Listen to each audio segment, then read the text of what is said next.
For those with new pups, I just want to get you acquainted with what you're going to need to expose the pup and to get them awaken the pointing instinct. First of all, just let me say that there's as many different training methods as there are breeds of dogs. So I've been using this for about 17 years and it's worked well for me. And I just want to show you what I use right now and what you should get prepared for. When I'm introducing a young pup to planted birds to try to awaken the pointing instinct, I have a good stout check cord. I have marking tape that you can use. Bow hunters use it to mark their trails. And I like to use pigeons. The reason I use pigeons is because you can tie their wings together. And I'll show you how you tie the wings together. You're basically holding the bird like this. You're crossing one wing over the bottom joint, and you're bringing the other wing right back around across on the top joint. That way you can lay the bird on its side in the weeds and the bird's not going to go anywhere. He'll stay there for some time. When you want to flush the bird, you're unwrapping the wings and then the bird will fly away. I never start out with the dog sight pointing. I don't mess around with a wing on a string.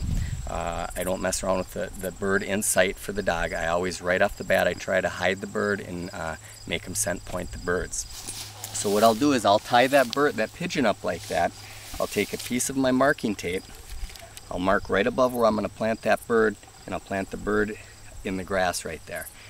That way I know exactly where that bird is. If I were to use a quail, a chucker, a pheasant, if you dizzy it up, if you throw it in there, there's still the chance that that bird's going to take off, he's going to move. Then the situation isn't as controlled, and I want to know exactly where it is, because the whole time I'm going to be holding on to this check cord.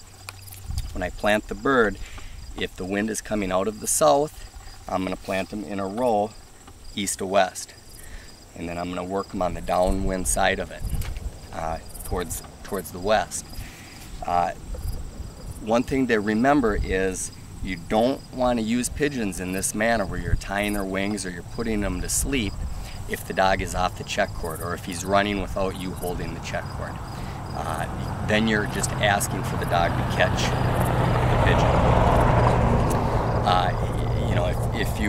If you tie the pigeon up, you put him to sleep, and the dog's running free out there and he decides he wants to run in and catch it, he's going to run in and catch it. Release traps at this point, I don't use release traps. The dogs are too young for it. They serve a different purpose and they're used at a different time in training. So I would say stay away from release traps.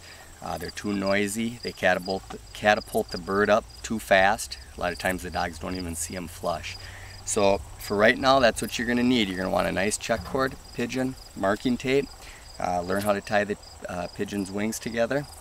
And find a field similar to this. You want cover where you can hide the bird where he's not going to see it, and it's going to be a scent point. And you don't want the cover too high.